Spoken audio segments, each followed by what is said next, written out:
Hey y'all, what's up? How you doing? So I wanted to talk to y'all about how narcissists keep you financially dependent.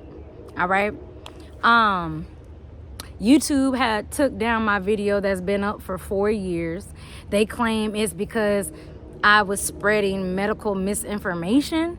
I don't see how talking about narcissists and how they keep you financially dependent is spreading medical misinformation.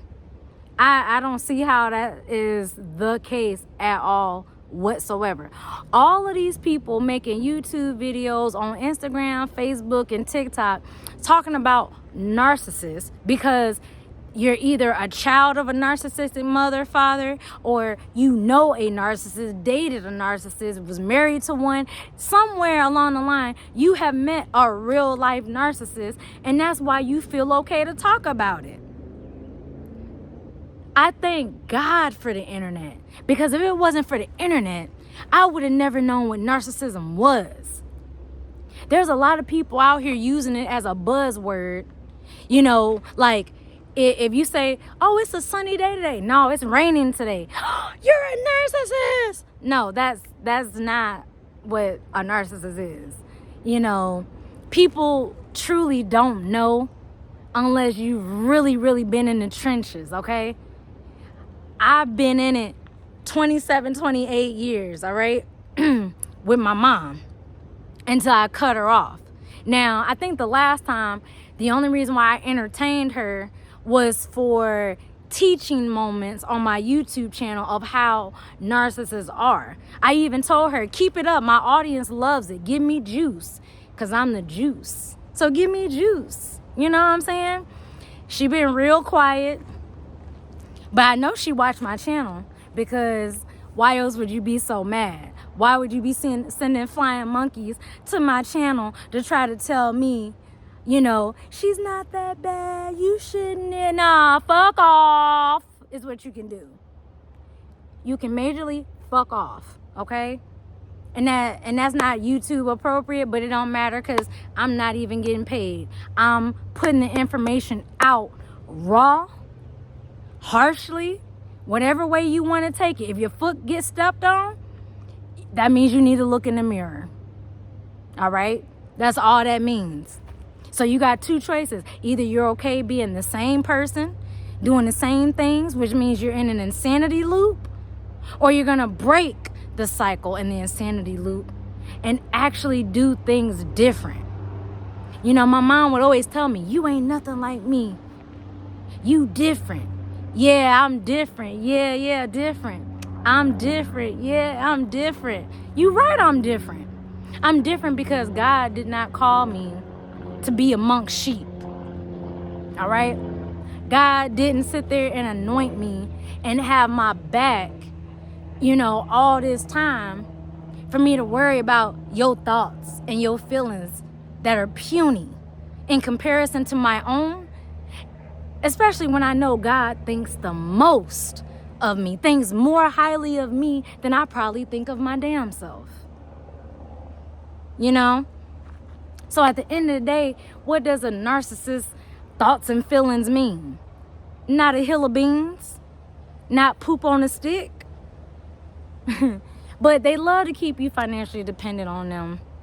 My mom liked to try to keep me financially dependent. So one thing she did, I was 15. She opened up a bank account. She's the primary person on that account. I worked that summer and I made, like $3,000, right? I was so proud of myself. I'm like, yes, I got money in the bank. I get to stack. No, she took all of it. And you know what she did? She was just like, well, I'm struggling to pay bills and I need that money. No, you either took that money and put it towards the car that you bought me, or you took my own money and call yourself buying me gifts with it. What type of ish is that? You gonna take my own stuff to buy me some stuff with it? Shaking my head. Actually, I could say shaking my locks. Anyways, but for real though, that was incident one. right? With financial codependency, right? So as long as I had $0 in my account, she felt like, you got to come to me for money. No, I don't. I can go to my grandma's house and ask her, hey, if I clean up the whole house, how much money you gonna give me? And she'll tell me the price. I clean the house. I'll go ask my big cousin, hey, if I wash your car, how much you gonna pay me? Hey, if I come over there and I do this and this and that and the third, how much you gonna pay me? I had ways of making money. I can go to my grandmother's neighbors, my uncle's neighbors. Hey, you need some leaves raked? You need some help around the house? I was getting paid regardless of what the hell my mom thought she was doing. I had secret money that she never knew about, because I learned when she took all that money, that any money I make moving on, get it in cash and hide that stash. You know what I'm saying? It's a damn shame that I even got to do that. But she'd always want to raid my room. I could never have any type of privacy. I remember I had this necklace. It was a smiley face necklace. And every time I would hold it, I'd be like, ooh, I hope and I wish this would happen. Instantly. What I wanted happened. If I wanted a certain movie to play on TV, suddenly the movie that was going to play would change to the movie that I wanted. Ain't no coincidences in my life. I don't believe in coincidences.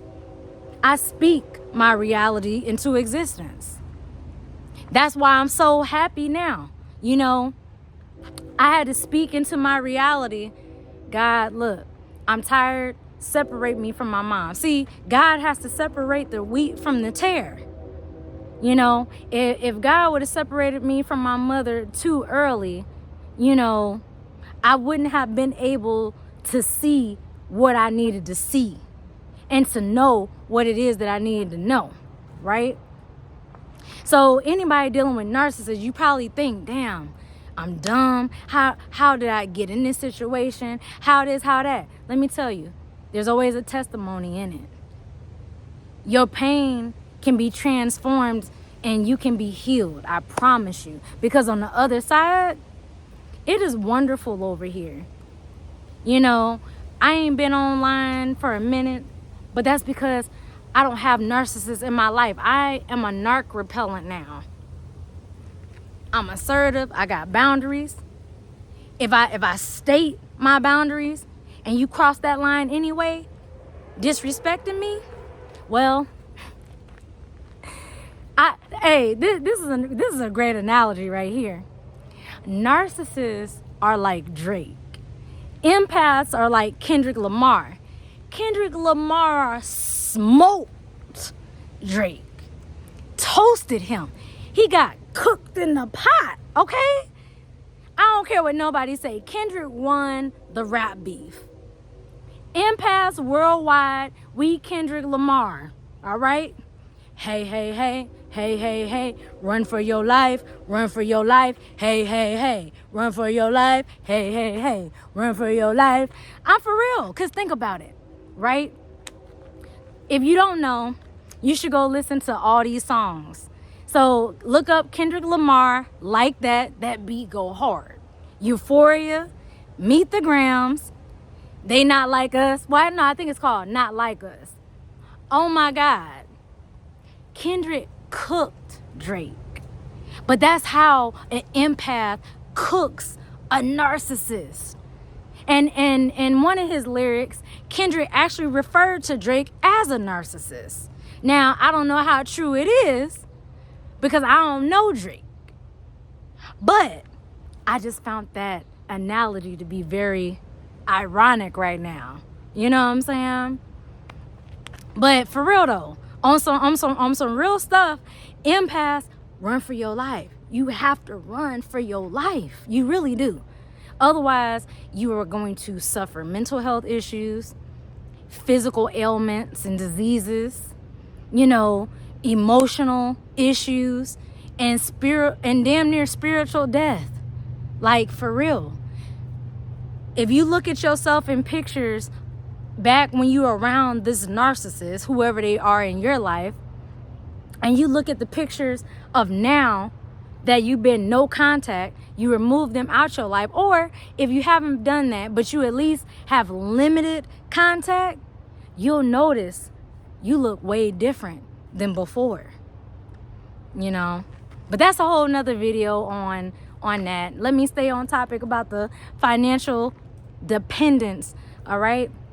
They love to keep you financially dependent because, you know, like my mom, she had bought me a car, but it came with strings attached. Oh, I can't have my friends in the car. I can't go here. I can't do this. I can't do that. Teenagers want to go have fun. They want to go to the mall. They want to go to the movies. They want to go to parks. They want to do young people stuff. It doesn't mean every teenager is out in the streets, you know, doing whatever the hell. You know, doesn't mean they prostituting, doing drugs, alcohol, none of that. You know what I'm saying? And anyways, like, she thought that I needed her for that car. So I remember I had got fed up. It was 2012. She had lost our house. We was homeless. I asked my uncle, can I go live with him because I'm homeless? So she got mad. Why you telling people my business? I was like, bitch, please. I ain't being out on the streets laid out on no park bench. You know, you was out here making dummy moves. I'm making smart moves, okay? Shoot, I got friends that their parents love me to where I could go sleep at their house. Well, can you ask your friend's parent? Lady, me being here is enough. Why the hell would I ask my friends if you could also stay here? You're a troublemaker, a chaos creator. You are a destructor. You are doom. Okay? That's what you are. Why would I want you to shit where I eat? I'm trying to get by. You don't got no friends? I guess not. I guess not if you trying to come sleep at my friend's house where I'm at. But anyway, so we fast forward, we at my uncle's house. My mom decides to go there too. No, I thought you was gonna stay with a cousin. Go stay with that cousin that I don't know. You know, I didn't grow up around her. I grew up around my uncle. My uncle is the one who spent time with me. You know, we went out bowling, skating, to the movies. You know, we played video games. You know, he essentially gave me an allowance, like cleaning his house and doing chores. You know what I'm saying? So this man, I know him. I do not know this cousin. So you go stay with her. Why you following me? Because they like to try to keep that iron thumb on you. Oh, if she goes over there alone, I'm going to lose power and control over her. You know? Then when she over there, she trying to establish her dominance. Clean this house. Bitch, it ain't your house. You ain't got a house. You don't have a home. You're homeless. You're a visitor, a guest. And you don't tell other visitors and guests what they need to be doing in somebody else's house. Go sit down. But it was one day she got mad because she wanted me to wash her clothes. I was like, wash your own damn clothes.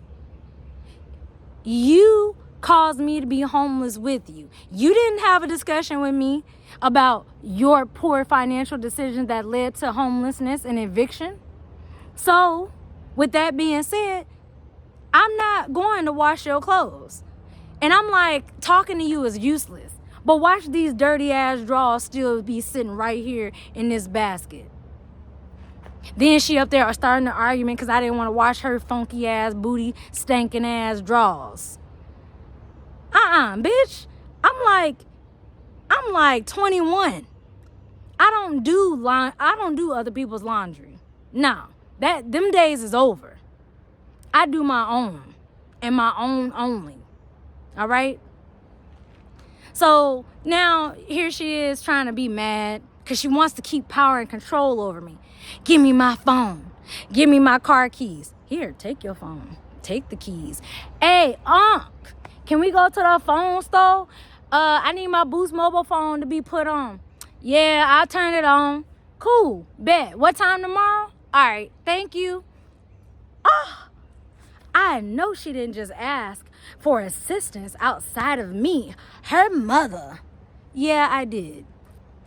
I noticed that she hates when other people do things for me. You know, I've had friends who they bought me clothes for, like, say, my birthday, or they bought me gifts for my birthday. I didn't buy that for you. Where you get it? Oh yeah, I just shoplifted. I stole it. Why you gotta jump to that conclusion? People can't buy stuff for me? Or is it that you don't want people to buy stuff for me because you feel like you the only one that would, that can? You know?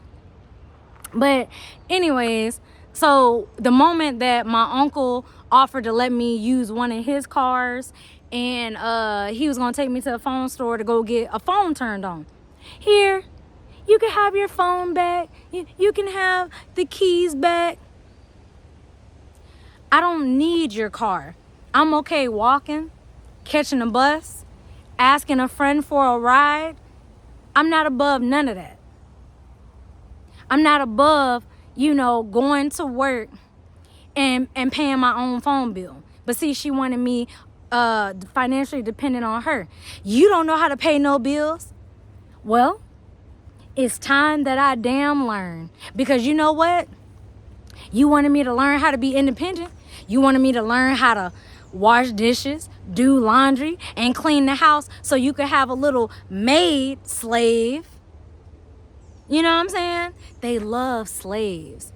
That's why they like the relationships with their children, and that's why they get into relationships with people or marriages, because they want somebody to do free work, cook, clean, pay the bills. They just feel like they could be lazy and that they don't owe you nothing and they ain't gotta do nothing.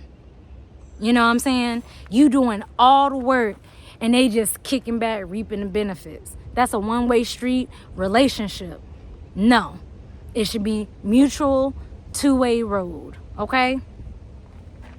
But they like to keep you financially dependent because when they can control your money, they feel like they can control you. When I left and I moved to a whole nother state or whatever, and I had my own cell phone, my own car, my own place, I was sleeping on the floor for a little bit, but I eventually got furniture. You know what I'm saying? And then she gonna ask me, well, how much money do you make at that job? None of your business. Just like how much money you made was none of my business. Same applies to you. You ain't in my household. You don't live here. You don't pay no bills. You don't, all of that she was talking. Telling me I don't pay no bills. I don't contribute. I don't this, I don't that. Well, guess what? Shoes on the other foot. Tables turn. You don't do jack squat for me no more. So, I don't owe you an explanation. I don't owe you an answer. None of your business. NBA. All right? But, yeah, for real. That's just how they be. And then if you share good news with them, I notice when I ever share good news, like, yeah, I got a car and an apartment, she would call me every day. You still got your car and apartment? So one day I made up a sob story. I thought about something that made me sad so that I would sound genuinely sad, right? And I told her, I said, I'm on the verge of being, my car about to get repossessed and I'm about to be evicted. I could hear and feel. As an empath, we feel stuff. I could feel her smiling.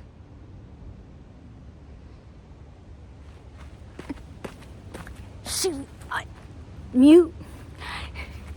She's about to lose her house. She about to lose her car. Yeah. She in Party City. You hear me? She in Party City. But she celebrated too early. Because God would never, ever have me out. Ever. Unmute. Oh, that's unfortunate. You want to come and live with me? Well, I can help you. Their help is fake as hell. It's fake. They know what they doing. She was hoping for my failure. She was hoping that I didn't get the career that I got. That way I can't make the money that I make, so that I can't get the car that I like, the place that I like. Because once I got a taste of true independence in my own place and space, my own car, my own achievements at 27, I was happy as hell. Now, I could have been a lot further in life if she was not sabotaging me every step of the freaking way. Sabotaging relationships, you know what I'm saying? Not just like relationships with family members, but with ex-boyfriends. Sitting up there getting in the mix, telling him one thing, his dumb ass listening. And yeah, I call him dumb because just because she's my mother, she does not know me. If she knew me, then she should know. What's my pets' names? What is my favorite color?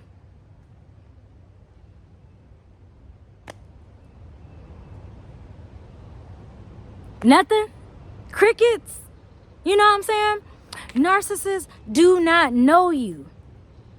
I'll be 33 later this year, and she does not know who I am.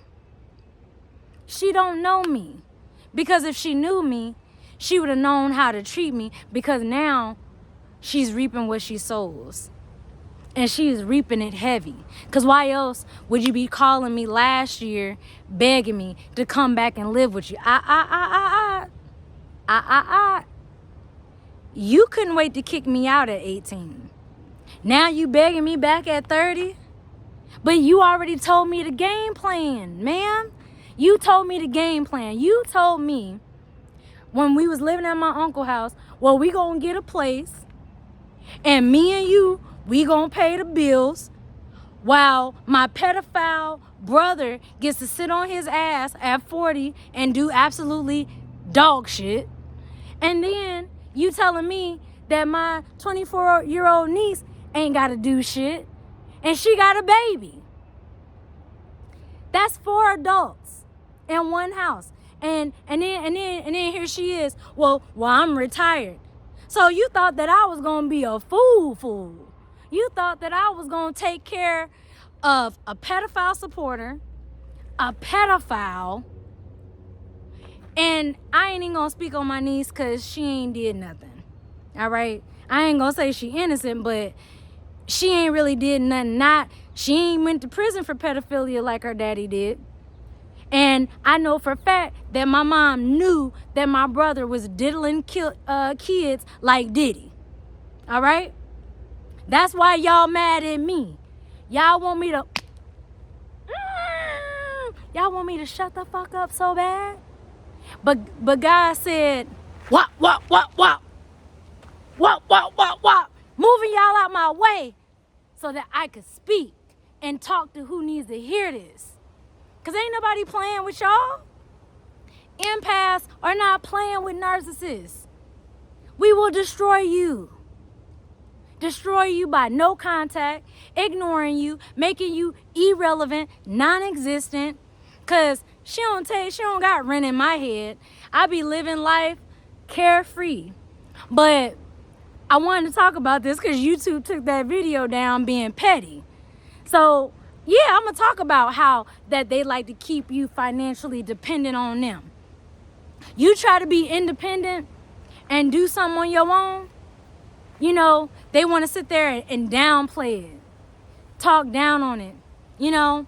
Like, for example, I love writing, right?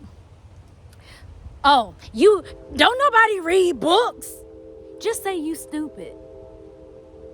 Oh. Just say you don't know how to spell or that you're illiterate. Just say that. You ain't got to sit there and tell me because, baby, if I write books, I don't have to sell my shit in the States. I can sell my shit overseas. But see, she too stupid and small-minded to even think of that or even know that. But you calling on me. Oh, this is another thing, how they financially are codependent on you. They want you to be financially dependent on them. They're codependent. My mom started 3 businesses, a lawn care, a cleaning, and like a nonprofit. All failures, all making $0.00. They all free, all right? She spends more money paying the state to keep the name open and alive than what the hell she makes, all right? So you want to sit here and, well, you know, if you help me get the businesses running, wait. You're an entrepreneur. You should have a logo. You should have a business plan. You should have 10 to 20% saved up. Like, you know what I'm saying? Like, how do you not know this information? The internet was around back in 2012, all right? But they're lazy. They depend on you. This is the crazy part. They want you to depend on them because they know that without you, they would die. A parasite cannot live without a host. They die. So stop being a host. Cut them off. Go no contact. Leave them alone. Don't become financially dependent on anyone. Always, man or woman, have your own money. Because the person that you give power to feed you, they'll starve you. You know, look around. How many men do you see moving in to a woman's house, and then when they break up or she get mad or whatever the case may be, get the fuck out of my house? Now he homeless again. Well, sir, it would have never happened if you had your own. Now, you know, the only instances that I've seen via like the internet of a man kicking a woman out is if she cheated on him, brought a whole nother man into his house and, you know, stuff like that or whatever. Then yeah, he has a right to put her out. But usually men wouldn't do that. They'll tell you, hey, you got X amount of time to vacate. You know what I'm saying? But as far as like kick out, like, you know, it is rare. I'll say that. But it's important. Have your own. Because when you have your own, look, we are all adults. All right? Men and women, we are adults. There is no excuse why you still living with, now don't get me wrong, I understand the economy is the way it is, so millennials are returning back home to their parents and stuff like that. Don't get me wrong, I ain't talking about you. I'm talking about people who refuse to get a job, they refuse to work, but got the audacity to drink alcohol every day, smoke weed every day. Dude, man, you manage to find money for alcohol and drugs, and you know, for random sex and hookups and stuff like that, but you can't get money to pay bills. Make that make sense. It's a lot of narcissism going on out here. A lot of narcissistic traits in people, you know. I like to call it narcissistic fleas, because if you've been around a narcissist, you're subject to walk away just, you know, with some tendencies. But for the most part, when you heal and you work on yourself, you are nothing like these monsters. You're nothing like them. They need you more than you need them. Just remember that. All right. Peace, y'all. Positive energy always brings elevation. Y'all stay safe out there.